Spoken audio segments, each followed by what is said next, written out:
Now, I mean, the time in Taiwan is 12:40. It's literally the darkest time. So when you recite a mantra in the darkest time of a day, you can actually talk to the dead. Would you try it? Oh my gosh! Yeah, I can show you the mantra.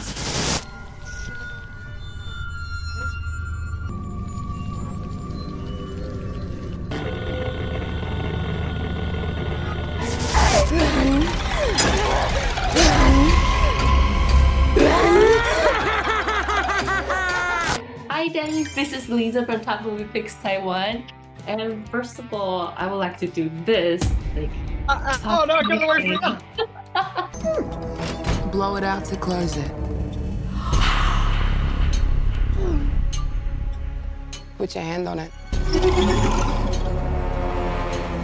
Now say, talk to me. Talk to me, Danny. Oh, I can't. You know, this is such a bummer that we're doing a virtual interview. I know, we could have done it in person. Yeah, I would like to see, I so love to see what would happen when I shake your hands. Because you do have a magical touch of horror. What was your inspiration? I mean, you are a YouTuber. I mean, I am a YouTuber myself, but well, I don't have as much as follower like you. You're like 7 million right now, right? Almost 7 million. So, well, that's oh my awesome. gosh. You are very successful in the YouTube channels. What inspired you to moving forward to filmmaking? Yeah, I like it was always our goal to begin with. Before we started YouTube, it was sort of like that was the only thing that we wanted to do was to make movies and TV shows. And the YouTube stuff sort of took off really quickly and became our jobs. And we got caught up in the world of it because it's sort of instant gratification and you're able to really train and build your skill set as makers. So every single one of our videos felt like it was helping build towards making a movie. That was always the main goal. Oh, so it was always your dream and you just like, you know, making your dream come true. Who's up? I'll do it. Cannot go for more than 90 seconds. Am I clear? What happens after 90 seconds? Don't want to stay. Yeah, this year has been so surreal, and last year was so surreal. And every aspect of filmmaking, from the writing to the casting to the shooting to the editing, is so rewarding to me. So the whole process has been so overstimulating. I feel like I'm dreaming still. You know, somehow I can totally relate. I can totally feel you because we are mainly focusing on short film, short content. But this one is a full length, it's a feature film. How did you overcome with all the difficulty? I mean, you know, for the audience to stay tuned for 5 minutes might be difficult, and you're doing it like 90 minutes. It's amazing. Well, it's horrifying because you have to fight that urge you have on YouTube where you're like trying to make something happen or be super over the top exciting on YouTube. Whereas the film, you just have to really trust the characters and trust the audience. Once they sit down, they're there to be invested.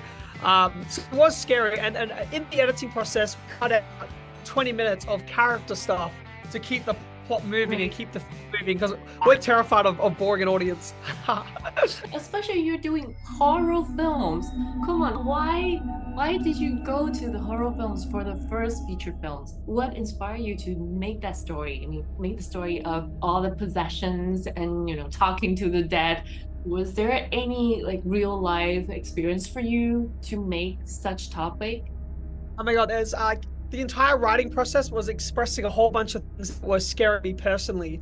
And so every part of Element is just things that are from my life or have bothered me, whether it's from mental health or like an extreme traumatic event or losing somebody in grief. Like all that stuff is just embodied and metaphorically put on the screen. It was just about expressing everything that's scaring me at the time. And yeah, different arts are inspiring different elements. Like something else inspired the hand compared to something that inspired the way that I was interacting with the kid. There's so many different things.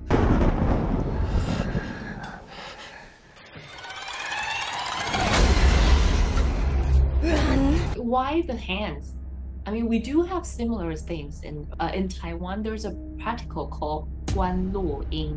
It means like you can see the dead. I mean, you can connect to the dead people through the expert. We do have this, and well, I don't know if you do about those things, and that's why you wrote the story, or maybe it's just in your imagination. Yeah, it was thematically the first draft of the script, and subtextually and like all the first draft of the film was all about human touch and connection, and hands were such a recurring motif. It was all the way through the first draft of the film. Then when we were looking for our object of horror, because initially it was just called a haunted object, the hand felt right. It felt like it'd been there all along because it was so ingrained in the story that we were telling that it felt right to be our object of horror. Oh, consider yourself a brave person, a courageous person, or you're actually scared of, you know, the ghost and spirit things, spiritual things? I'm really excited by the idea of the afterlife and ghosts, and whenever Michael and I travel, we always try to find the most haunted location of the state or country that we're in, and we'll sleep there overnight. So we've slept in like a whole bunch of different haunted places and talked to so many psychics around the world. We're obsessed with it, so interested. Wow, so you actually go to those haunted spots? Yeah, we've stayed in We've stayed in 7 of the 10 most haunted places in the world. That are wow. Yeah, so from the Conjuring. You're quite courageous. I mean, anything happened at all?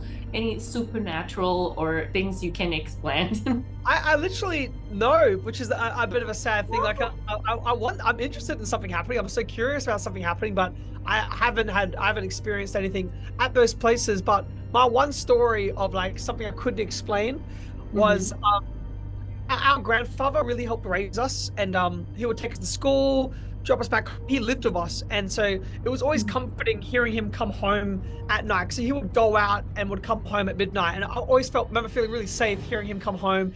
He'd come home, we'd hear him doing the dishes, and when we were 13, he passed away in our house, and it was a couple of days after he died that I was sleeping. It was midnight, and I woke up, and someone in the house, with all the lights off, I could hear someone doing the dishes.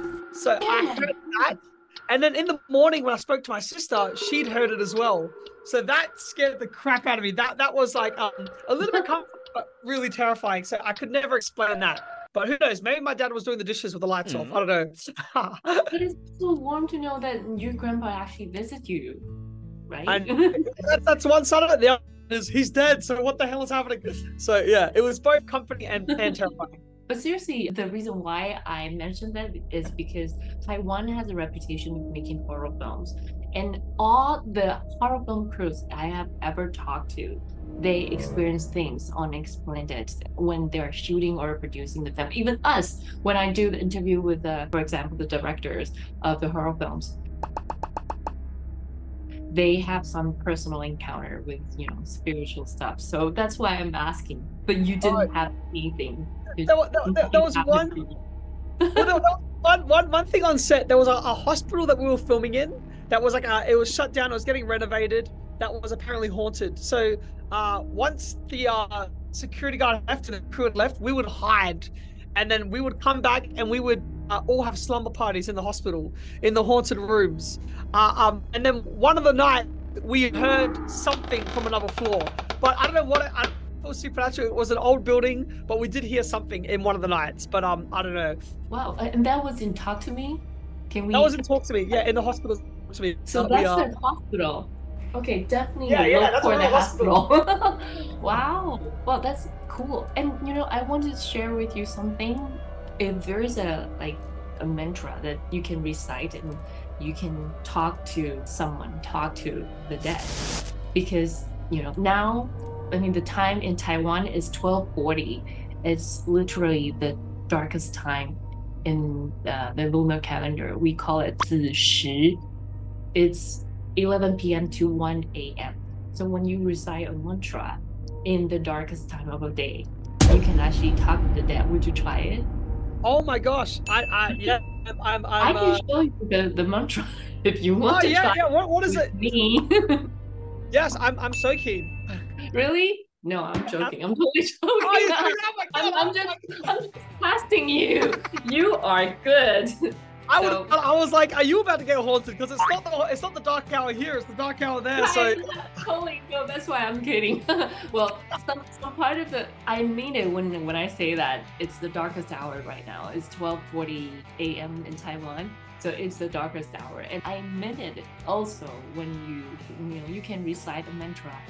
If conducted by some expert, you can talk to the dead. oh my gosh, I need to come to Taiwan. I want an expert. You should visit Taiwan. I would Next love time you visit Taiwan. We can go to the haunted place together. I know. Oh my a bunch gosh. of people where they love to visit haunted place.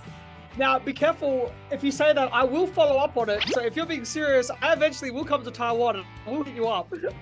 Yeah, let's hook it up. Shake hands.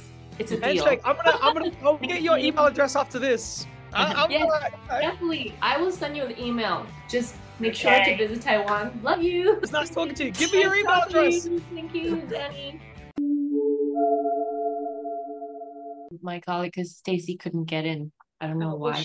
she's definitely here. She's on this call because there's 6 participants. I've got Athena, Danny, Lisa, Stacy, and me. So they're not on camera, but I can see that they're on the call.